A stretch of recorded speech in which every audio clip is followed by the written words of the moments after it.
To tell a story is to cast a spell. Telling a story creates, for its listeners, a world within the world, for every story is a world in itself. And if the story is old, each retelling makes it new again.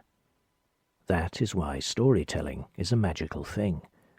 And if you are a child, and your story is a bedtime story, heard between the world of waking and the world of sleeping, that is the most magical thing of all.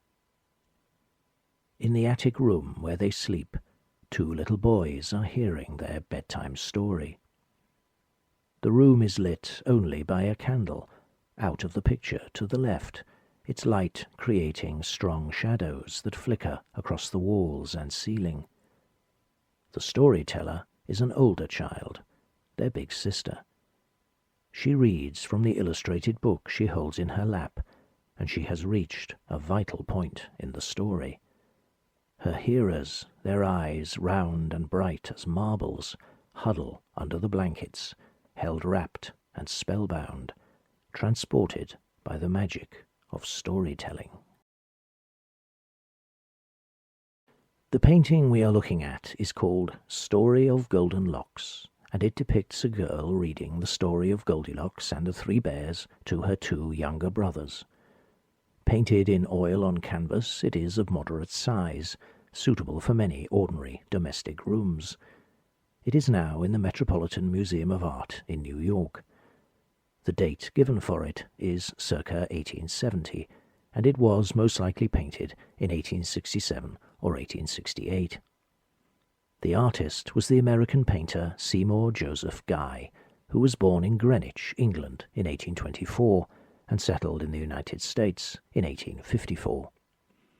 He lived in New York and New Jersey and had a long and successful career, becoming a member of the National Academy of Design in 1860, exhibiting frequently and finding a ready market for his work. He died in New York in 1910. By the time Guy made the move to America, he was already an established and very accomplished artist who had trained in a number of artist studios, including that of the portraitist and historical painter Ambrosini Gerome, whose Pre-Raphaelite sense of detail and use of color remained important influences throughout Guy's career. Guy began as a portrait painter, but soon after settling in the United States, he turned to genre scenes.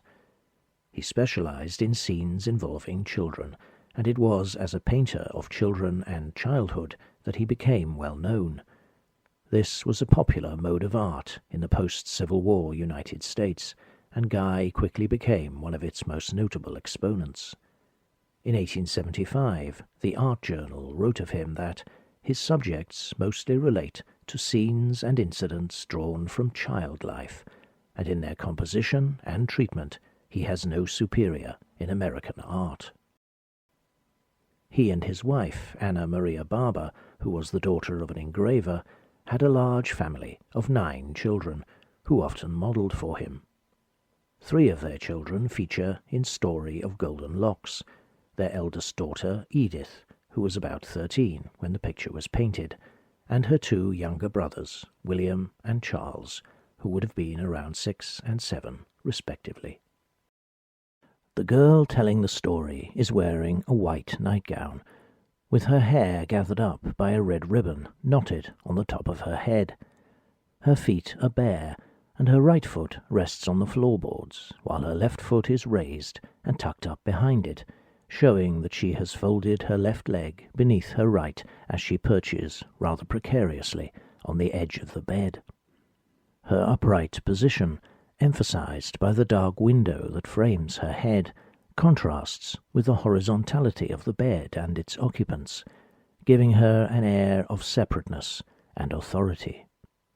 She is doing what an eldest child often has to do, performing an adult role towards her younger siblings. Perhaps she could be said to be rehearsing her own future as a mother with her own family. The prominent earring she wears, a plain gold band glinting in the candlelight and casting its shadow strongly on her cheek, foreshadows the wedding ring she may one day wear.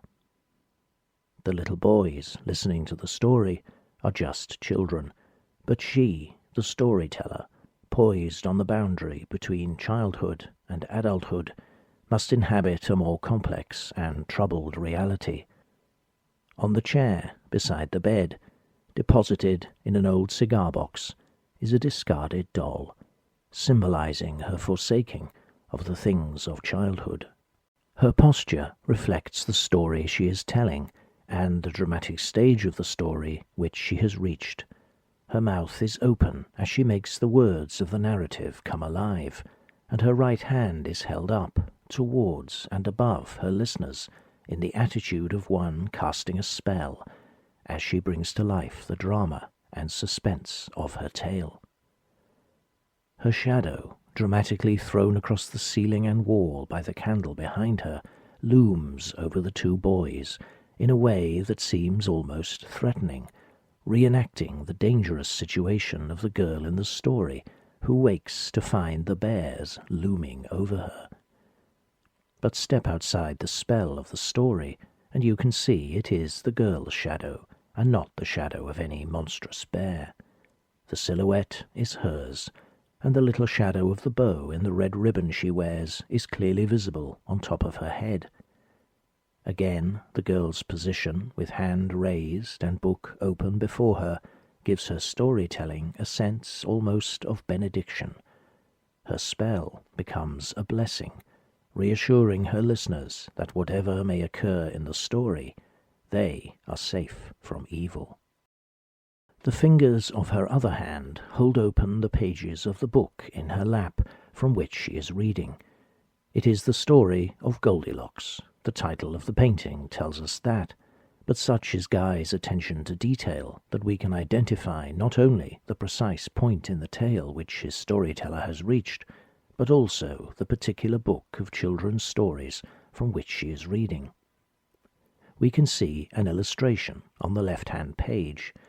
It shows the little girl leaping from the window of the Three Bears' house, with the bears themselves only just behind her. The position of the storyteller's fingers suggests that she has just turned the page, which means that she is reading aloud the part of the story when the girl is awakened by the voices of the bears, leaps up in sudden fear, runs to the window, jumps out, and runs away. This is the original illustration which Guy reproduces in the painting, and it enables us to identify the book. It is A Treasury of Pleasure Books for Young Children by Joseph Cundall, published in London in 1850.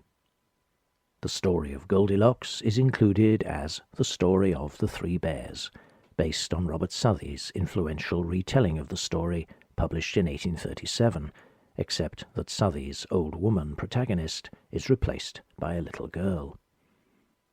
The story is illustrated with woodcuts by the British artist Harrison William Weir, which are hand-coloured, including the girl's blonde hair.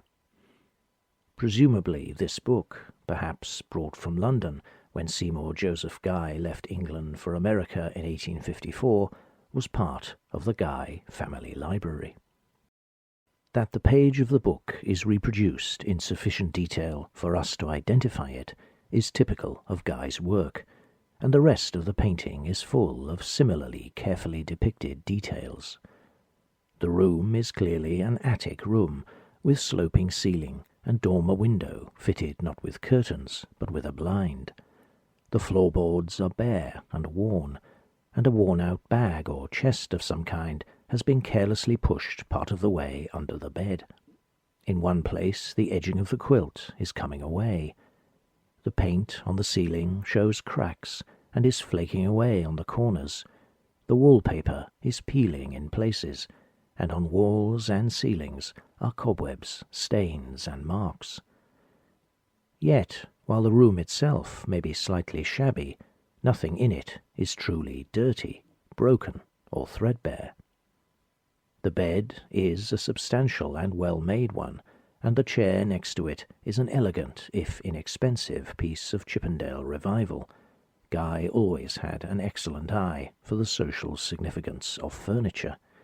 The children's night-dresses are of good quality and are clean, and the children themselves are rosy pictures of health. This is not a room of poverty or want, just an ordinary attic room in the house of a hard-working lower middle-class family, and is almost certainly representative of the way Guy and his family were themselves living in the earlier part of his career. Having said that, it is interesting that Guy produced a revised version of this painting, presumably as a commission, in 1878, so about 8 to 10 years later. The primary change he made was to elevate the perceived social status of the scene by taking it out of the attic and moving it to a more refined and well-appointed room. The bed is grander, the quilt richer, the window is well proportioned and curtained, the floor is carpeted rather than offering only bare boards. The girl is still in adolescence, but slightly older, with a greater atmosphere of maturity. By contrast, the boys in the bed are still at the same young ages they were in the earlier painting. They, of course, are in their nightclothes and are tucked up in bed, but the girl clearly will not be going to bed for a little while yet. She is no longer in the nightgown of the earlier picture, but is fully dressed in daytime clothes, with very smart and well-polished boots instead of bare feet. Her hair is still bound by a red ribbon, but she no longer wears an earring. She does, however, show the glint of a shining bracelet at her wrist, and there is now no discarded doll to bear disturbing witness to the lost innocence of childhood. Perhaps these changes reflect the fact that the storyteller has moved on in her own story. She is older, she has matured, and her setting has matured with her, placing her apart from her young brothers, who remain wrapped in the protective innocence of childhood bedtime. She tells the story from a place of greater separateness, for she has left childhood definitively behind. The change of title from Story of Golden Locks to The Bedtime Story encapsulates this transformation. It places the focus on the storytelling activity rather than on the story itself. Although, as the pages of the book show, it is still the same story, and, as the faces of the hearers show, for them it has still the same magic.